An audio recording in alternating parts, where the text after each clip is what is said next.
You know when your parents do something nice and you think, wow, they finally get me? Well, nervous laugh. Let me tell you about my 25th birthday trip. It went from amazing to crazy in like 3 seconds. If you're in your 20s and your parents still treat you like a little kid, or if family stuff makes you feel tired and upset, you need to hear this story. I was 3 weeks before my 25th birthday. My parents called me and said, "We're taking you somewhere special, honey. Just pack light clothes and trust us." Now, these are the same parents who need me to explain everything twice. My mom still calls to remind me to eat vegetables. My dad thinks my computer job isn't a real job. But suddenly they're vacation experts? The whole thing felt wrong. Mom kept laughing during secret phone calls. Dad actually cleaned his car and he never does that. When I asked where we were going, they just looked at each other weird and said, "It's a surprise." I should have known something was up when Mom didn't tell me to pack warm clothes, cold clothes, rain clothes, and backup clothes. She always does that. But honestly, I was just happy that my parents seemed to care about making my birthday special. I had no idea they had a completely different plan in mind. What I saw on Dad's computer that week should have been my second warning. The morning we left, I thought maybe we'd go to a cabin or that beach place Mom always talks about. But when Dad drove to the airport, the actual airport, I knew this wasn't a normal family trip. "Surprise!" Mom yelled, holding up 3 tickets to, wait for it, Costa Rica. Costa Rica. These people think Olive Garden is too fancy and my mom brings stomach medicine when we go to the next state. But here they are, booking trips to other countries like they travel all the time. The whole plane ride, they kept whispering and showing each other pictures on their phones. Every time I tried to look, they'd flip the phone away and start talking about the weather. Mom had printed out plans, lots of plans, and she was hiding them like they were top secret.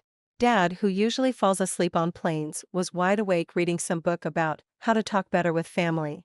When I asked what that was about, he just smiled and said, "You'll see, sweetie." The place they picked wasn't on any travel website I could find. So we land in Costa Rica and I'm thinking beaches, right? Fun drinks with little umbrellas, maybe ziplining through trees. But the hotel van driver said hello to my parents by name, not me, the birthday girl, and he had this creepy knowing smile. The drive took us away from all the tourist spots, deeper into the jungle, to this place that looked more like a business meeting center than a vacation hotel. No beach anywhere, no pool, just serious-looking buildings surrounded by way too many trees. The other guests weren't families having fun, they were all adults, looking kind of scared, being walked around by these super happy staff people in matching shirts. When we checked in, the lady at the desk gave my parents a schedule and asked, "Is this her first intervention?" I froze. "Intervention?" Mom just laughed and said, "Oh, we like to call it a family getting better weekend." The sick feeling in my stomach told me this birthday surprise was about to become a birthday nightmare. That's when I saw they were taking everyone's phones. "For your complete break from technology," the happy staff lady said, holding out a basket for our phones. Break from technology? I didn't ask for a break from technology. But my parents were already putting their phones in like it was totally normal. When I didn't want to give up my phone, Dad put his hand on my shoulder with this fake, nice smile and said, "Come on, honey. It's just for the weekend. Family time." The staff lady's smile got even bigger and scarier. "Don't worry, if there's an emergency, people can call the main office. Your family already gave us your important phone numbers." My important phone numbers? When did they get those? I slowly put my phone in the basket, feeling like I was giving up my lifeline. That's when I noticed the other guests. They all looked scared like me. Some woman by the front desk was quietly crying while her adult kids rubbed her shoulders. An older man was arguing in whispers with what looked like his whole family. This wasn't a vacation hotel. This was some kind of family therapy trap dressed up like a tropical trip. The welcome packet they gave me had my name on it, and information about me I never told them. I'm looking through this welcome folder, expecting maybe restaurant ideas and fun activities. Instead, I find detailed information about me. Not just basic stuff, they knew about my college classes, my job, my apartment, even that I broke up with my boyfriend Jake 3 months ago. How did they know about Jake? I barely told my parents about that. There was a section called Things to Work On that talked about my failure to become a real adult, my fighting against family help, and get this, my worrying independence problems. Independence problems? Since when is being independent bad? Mom was watching me read with nervous energy, twisting her hands like she does when she has bad news. Sweetie, we just want what's best for you, she started, but I stopped her because I found the worst page yet. It was a schedule for my weekend, with sessions called Learning to Listen to Parents, Changing Life Priorities, and Accepting Family Help. This wasn't a birthday vacation. This was a full family intervention dressed up like a trip. But the session that scared me most was Sunday morning. Are you ready for marriage test? Marriage readiness test? I'm standing there in the lobby, packet shaking in my hands, trying to understand what I'm reading. Mom finally breaks the silence. Honey, we've been so worried about you living alone in that tiny apartment, only caring about your job. Dad jumps in with, we just think it's time you thought about settling down, finding someone stable. That's when it hit me. This wasn't just about my independence. They planned an entire weekend to convince me I was living my life wrong.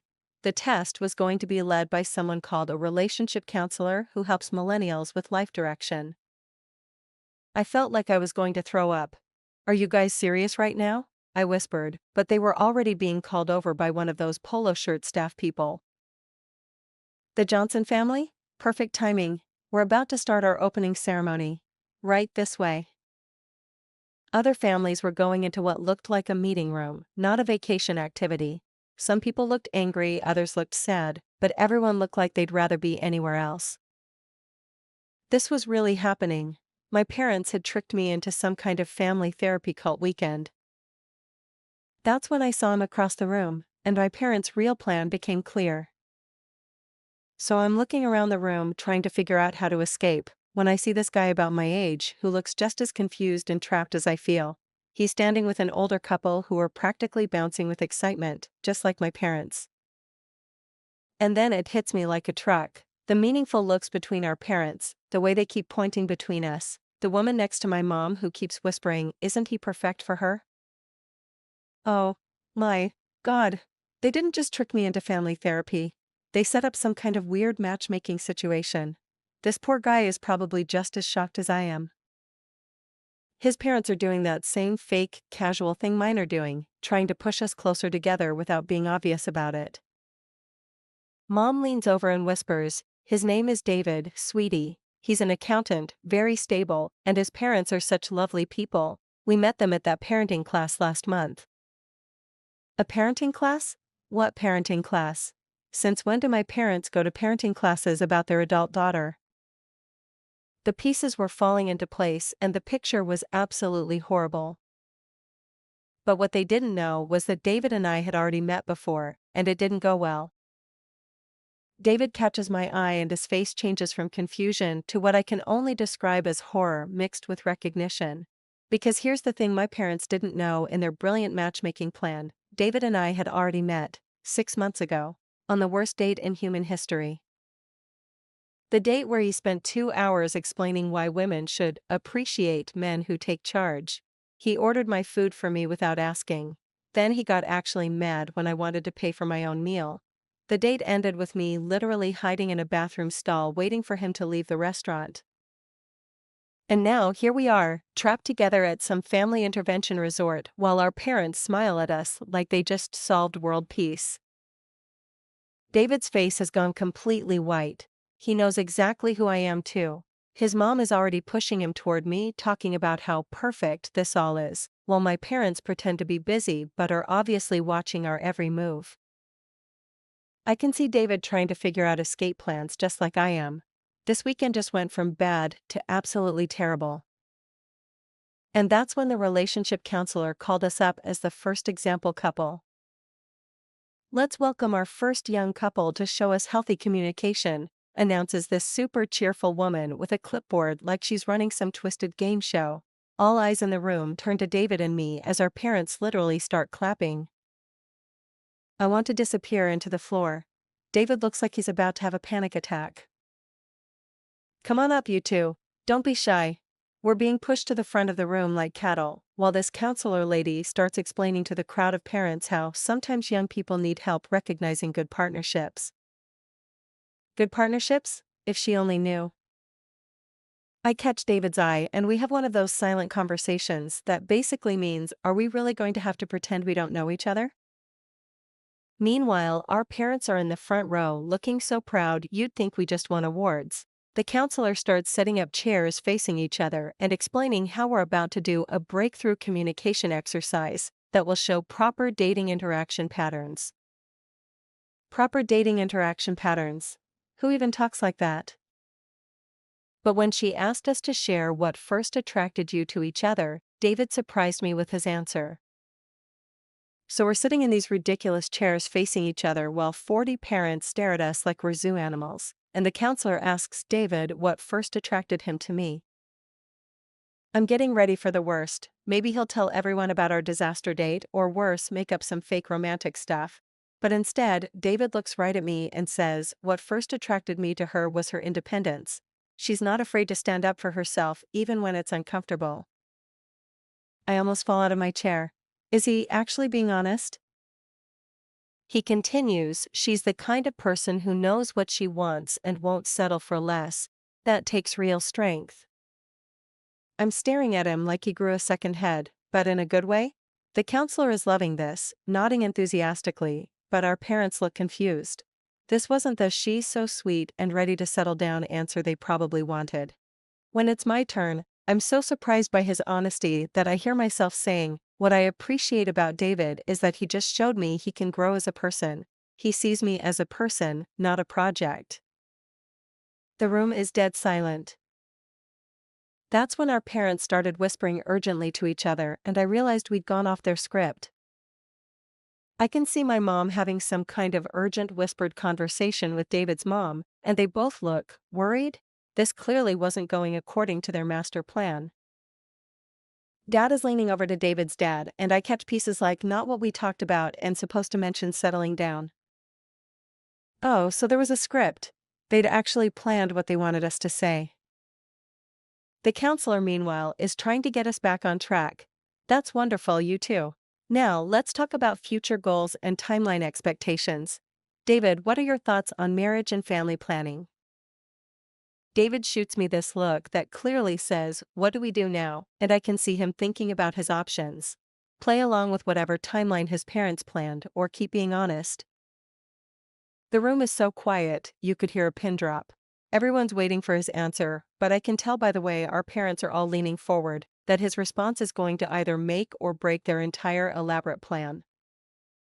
My heart is actually pounding, not because I care about David's marriage timeline, but because I'm starting to realize this moment might decide how the rest of this nightmare weekend goes. His answer was going to shock everyone in that room, especially me. David takes a deep breath, looks around the room at all these waiting parents, then back at me and says, honestly, I think the pressure to follow someone else's timeline for marriage and family is exactly what's wrong with dating today. You could have heard a pin drop.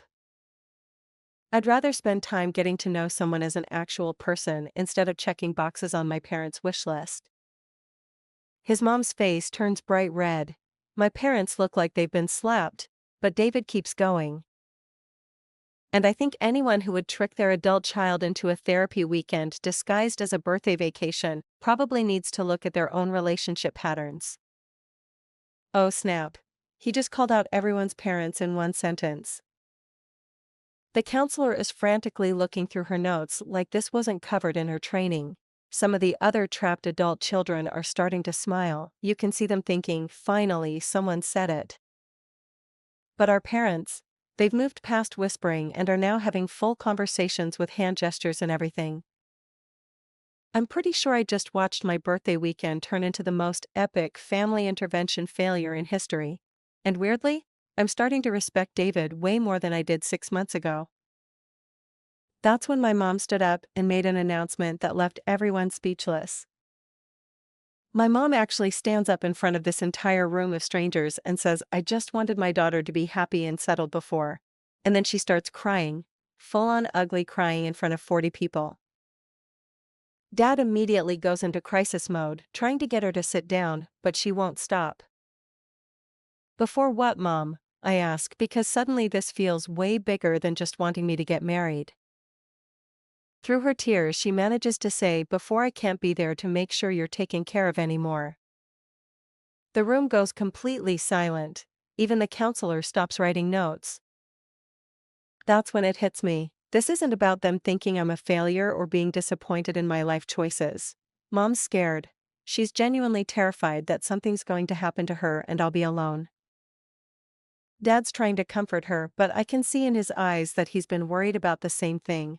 All these months of criticism about my independence, the comments about my apartment, the questions about dating, it wasn't judgment. It was fear. Parent fear that they'd somehow failed to prepare me for life without them. But what she said next revealed a family secret I never saw coming. Through her tears, Mom whispers, "The doctor found something on my mammogram last month." The world stops. Everything, the weird resort David, the awkward intervention setup, suddenly becomes completely unimportant. "What?" I breathe, and I can hear my voice cracking. Dad takes her hand and explains, "We have to go back for more tests next week. It's probably nothing, but..." He trails off because we all know that probably nothing can become definitely something really fast. "That's why we planned all this," Mom continues, wiping her eyes. "I kept thinking, what if something happens to me and you're all alone in that apartment with no one to take care of you?" I'm trying to process this information while also realizing that our entire family dynamic suddenly makes sense. The phone calls, the constant worry, the pushing me toward stability, they weren't trying to control my life. They were terrified they might not be around to watch me live it. David quietly gets up from our demonstration chairs, giving us space, while his parents and everyone else in the room pretend they're not listening to our family crisis unfold in public. That's when I realized the most shocking part wasn't the secret, it was how I was about to respond. I'm sitting there in front of all these strangers watching my mom cry about potentially having cancer, and instead of falling apart, I feel something I wasn't expecting: strength. Not the defensive, prove my independence kind of strength I'd been carrying around for years. Real strength. The kind that comes from finally understanding what actually matters. I get up from my ridiculous demonstration chair and walk over to where Mom is sitting. In front of 40 people I don't know, I kneel down next to her and say, "Mom, I'm not alone. I have you and Dad, and I have friends, and I have a life I've built that I'm proud of. But more than that, I'm strong enough to handle whatever comes, because you and Dad raised me to be strong." She looks up at me with this expression I've never seen before. Not worry, not disappointment, she looks proud. "You taught me to be independent so I could take care of myself. That's exactly what I'm doing." I can see understanding dawning in her eyes, like she's finally seeing that her parenting worked, just not in the way she expected it to. The counselor has completely given up on her session plan and is just watching this unfold. But then Dad said something that changed everything I thought I knew about our relationship. Dad clears his throat and says, "Sweetheart, your mom's not the only one who's been scared." He looks around the room, probably realizes he's about to have an emotional breakdown in front of complete strangers, and just goes for it anyway. "I've been so proud of you for building your own life, but I didn't know how to tell you that without your mom thinking I was encouraging you to need us less." "Wait, what? You've been proud of me?" I ask, because this is literally the first time I've heard those words from him. "Are you kidding me?" He laughs, but it's not a mean laugh. "You moved out, got a job, pay your own bills, handle your own problems. When I was your age, I was still asking my parents for gas money." He looks at Mom. "I kept telling her we should trust you to live your own life, but she was so worried." Now I'm getting emotional, because I've spent 2 years thinking my dad disapproved of everything about my adult life. "I thought you wanted me to be different," I admit. "I wanted you to be exactly who you are," he says. "I just didn't want your mom to worry herself sick about it." That's when David did something that surprised everyone, including me. David, who has been quietly sitting off to the side during our family breakdown, suddenly stands up and addresses the entire room. "Excuse me, but can I say something?" The counselor nods, probably grateful that someone's taking charge since her session plan went out the window 20 minutes ago. "I think all of our parents made the same mistake," David announces, and now he's got everyone's attention. They assumed we needed to be fixed or guided into some predetermined life path instead of trusting that they already raised us right. He looks at his own parents, who suddenly look very interested in the floor. My parents brought me here because they think I'm too picky about dating and need help finding someone to settle down with. But the truth is, I already know exactly what I want in a relationship: someone who respects me enough to be honest, even when it's uncomfortable. He glances at me, and I realize he's talking about our disaster date. Someone who won't compromise their values just to make other people happy. Now he's looking directly at our parents. Someone who's strong enough to stand up to family pressure when necessary. Then he asked me a question that made my heart skip a beat. David turns to me and says, "What do you think about getting out of here and having an actual conversation? You know, like two adults who can make their own decisions about whether they want to spend time together." I'm staring at him like he's just suggested we fly to the moon, but in the best possible way. "You want to voluntarily hang out with me?" I ask, because 6 months ago this man was the worst date of my life. I want to get to know the person I just watched handle a family crisis with more grace than most people twice her age, he says, and my heart does this weird little flip. "I think I misjudged you pretty badly the first time we met." He's right, he was awful on that date. But this version of David, the one who just called out an entire room of controlling parents and then complimented my emotional maturity, this version is actually attractive. Besides, he adds with a smile that I definitely didn't notice 6 months ago, we're both stuck here until Sunday. We might as well make the best of it. The counselor is frantically writing notes like this is going exactly according to plan, even though nothing about this situation was in her manual. But our parents' reaction to this development was about to create an even bigger problem. The second David and I agree to hang out together, all four of our parents start exchanging these triumphant looks like they just won the lottery. Mom has completely stopped crying and is beaming at David's mom. Dad is trying to do a subtle high five, and David's parents are practically glowing with satisfaction. "See?" Mom whispers, loud enough for half the room to hear. "I told you this would work out perfectly." Oh no, oh no. They think this whole disaster was actually successful. They think their plan worked? David catches my eye, and I can see the exact moment when he realizes the same thing I just did. If we spend any time together this weekend, our parents are going to take full credit for bringing us together, and probably start planning our wedding before we even figure out if we actually like each other. "This is going to be a problem," I murmur to him. "Major problem," he agrees. The counselor, meanwhile, is addressing the room about how this demonstrates the power of guided relationship development and parental wisdom in partner selection. I feel like screaming. We just had this beautiful breakthrough about independence and trusting adult children to make their own choices, and now they're going to use it as evidence that their interference was justified all along. That's when I decided to do something that shocked everyone, including myself. I stand up and address the entire room, using every ounce of confidence I've ever had. "Excuse me, but I need to clear something up." Everyone goes quiet. David and I are not getting together because our parents set this up. We're choosing to give each other a second chance because we're both mature enough to recognize when we've grown as people. I look directly at our parents. This isn't a success story about parent interference. This is a success story about trusting adults to make their own decisions when given accurate information. Mom starts to protest, but I'm not done. "You lied to me about this trip. You researched my personal life without asking. You put me in an incredibly uncomfortable situation based on your fears rather than trusting me to handle my own life." The room is dead silent again. The fact that something positive might come from this weekend doesn't make your method okay. It just proves that adults can handle unexpected situations better than you give us credit for. David is grinning at me like I just delivered the speech of the century. Even some of the other trapped adult children are nodding in agreement. But the counselor's response was about to flip the entire script. The counselor sets down her clipboard and starts slow clapping. "Congratulations," she says with this huge smile. "You just passed the real test." Everyone in the room looks confused, including our parents. What test? This entire weekend isn't actually about relationship counseling or family intervention, she continues. It's about boundary setting and adult independence. Your parents didn't hire me to convince you to get married or change your life choices. They hired me to help them understand that you're already making good choices on your own. I'm pretty sure my brain just broke. What are you talking about? Mom asks, and she sounds as confused as I feel.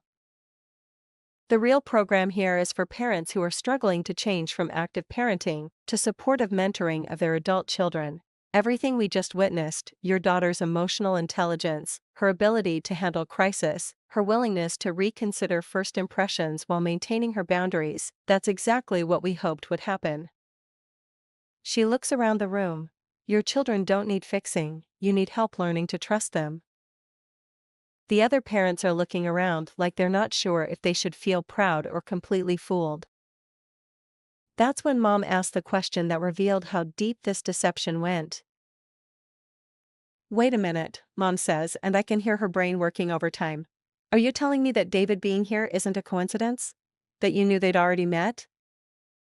The counselor nods. Your daughter's dating history, her preferences, her previous interactions, all of that was part of our research. We knew about their unsuccessful first date. She looks at David and me. We also knew that people are capable of growth and second impressions when they're in real situations, rather than fake dating pressure. David's jaw drops. So you knew I was going to be here when you signed up for this? He asks his parents. His mom actually looks embarrassed. The counselor suggested that seeing you interact with someone in a real-world crisis situation would be more valuable than any dating profile or set-up dinner. I'm trying to wrap my head around this. So this whole weekend was basically a psychology experiment with us as the test subjects?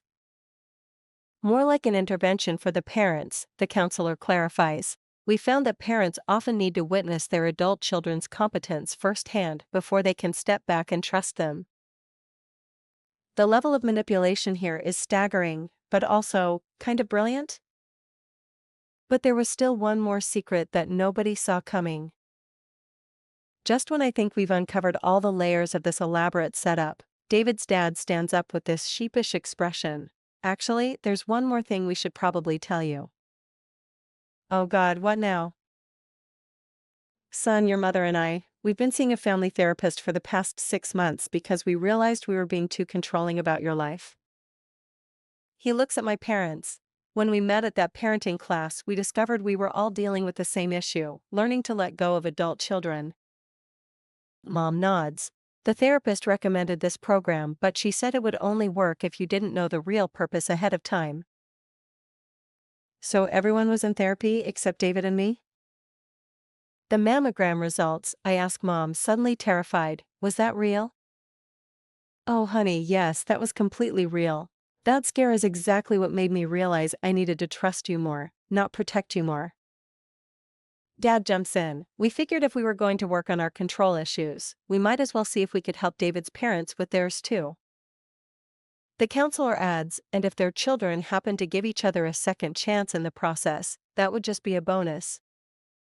That's when I realized this whole experience had changed something fundamental about our family. I'm standing in this ridiculous resort conference room, surrounded by strangers, realizing that my parents just spent 6 months in therapy learning how to be better parents to their adult daughter. They researched programs, worked with other families, and put themselves through an emotional weekend from hell because they wanted to do right by me. That's not control, that's love that doesn't know how to express itself properly. Mom, Dad, I say, and my voice is shaking a little, you didn't need to go through all this. If you just told me you were scared about the health scare, if you'd asked me about my life instead of making assumptions. We didn't know how, Mom admits. Every time we tried to talk to you, it turned into an argument about your choices. Because you were criticizing my choices instead of asking about them, I point out, but not in a mean way. There's a difference between being worried about me and trying to change me. Dad nods. The therapist helped us see that. We were so focused on our fear that we forgot to notice that you were actually handling everything just fine. Around the room, I can see other families having similar breakthrough moments. This weird manipulative weekend was actually working? But David was about to add a twist that nobody expected. David clears his throat and says, "Since we're all being honest here, I need to confess something." He looks at me with this serious expression. "That terrible first date we had? I was awful because I was trying to be someone I'm not. My parents had been on me for months about finding someone suitable and settling down, so I thought I needed to be this take-charge traditional guy." He runs his hand through his hair. "I ordered your food because I thought that's what confident men did. I talked about women appreciating men because I was repeating some garbage advice my dad had given me about relationships." His parents look horrified. "The real me wanted to ask you about your job, your hobbies, your opinions on things. But I was so worried about checking the right boxes that I became this awful fake version of masculinity that even I couldn't stand." He looks around the room. "The person you met today? This is actually who I am when I'm not trying to be what everyone else wants me to be." I feel like I'm seeing him clearly for the first time. "So you were acting like a jerk because your parents made you feel like the real you wasn't good enough?" "Pretty much, yeah. That's when I made a decision that surprised even me." Looking at David, the real David, not the fake version from our disaster date, I make a decision that shocks everyone in the room, especially myself. "David, would you like to start over completely? Not because our parents want us to, not because we're stuck here together, but because I think we both deserve a chance to meet each other as who we actually are." The room goes completely silent, even the counselor stops writing. I mean, a real fresh start. No family pressure, no timeline expectations, no trying to be what we think the other person wants. David's face lights up in a way I definitely didn't see 6 months ago. "I would love that," he says, and for the first time all weekend, he sounds completely genuine. "But I have one condition." "Oh no, here we go. Whatever happens between us, whether we become friends, whether we date, whether we decide we're completely incompatible, our parents don't get to take credit for it." I start laughing because that's exactly what I was thinking. "Deal," I say, and we shake hands like we're signing a business contract. Our parents look like they don't know whether to be thrilled or disappointed that they're being cut out of the success story. But the counselor had one final exercise that would test everything we'd learned. The counselor announces that there's one final activity before the weekend ends. "We're going to do a role switch exercise. Parents, you're going to practice asking your adult children about their lives without giving advice or judging. Adult children, you're going to practice sharing honestly without getting defensive."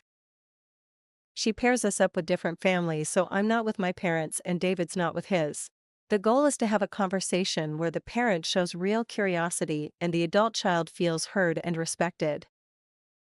I get paired with this sweet woman whose son is in his 30s and still living at home, which he's been trying to fix all weekend.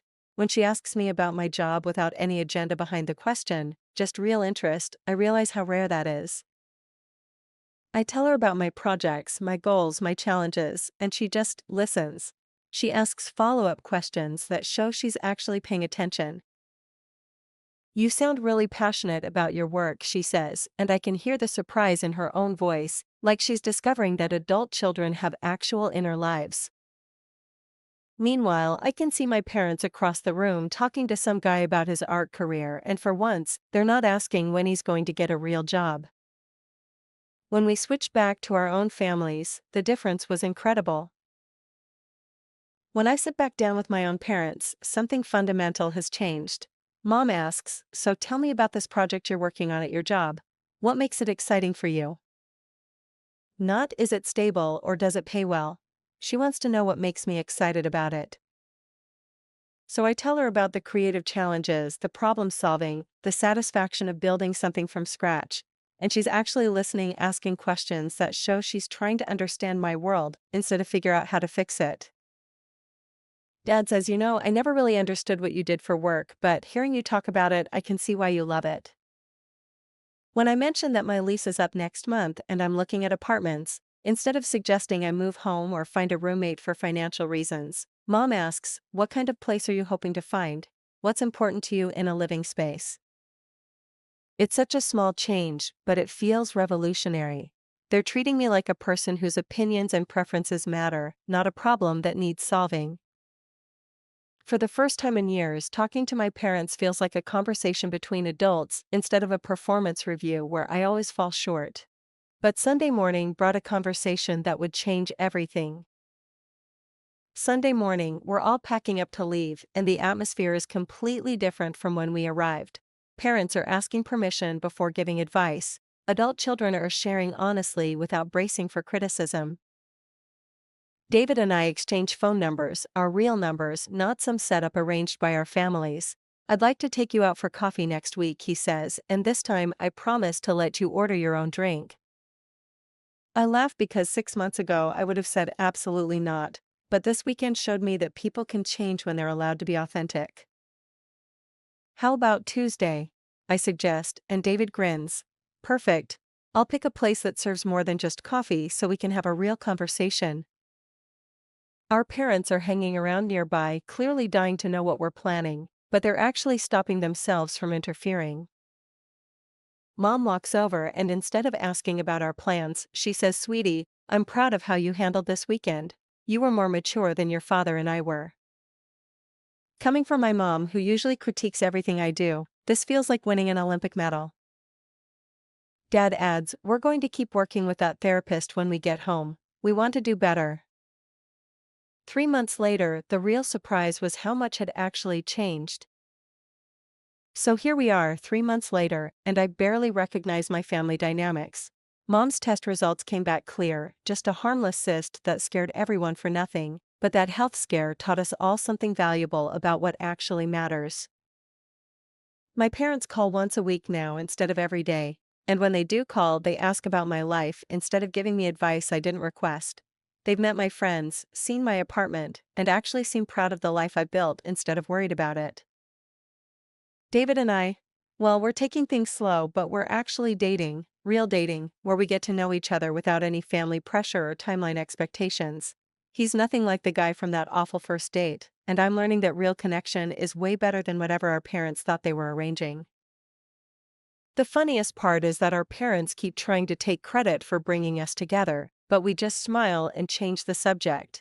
They don't need to know that their elaborate manipulation accidentally worked. That would just encourage them to try it again.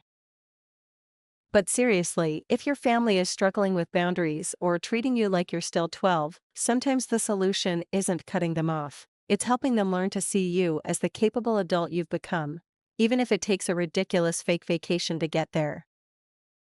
And honestly, best birthday surprise ever, even if it wasn't the surprise they planned.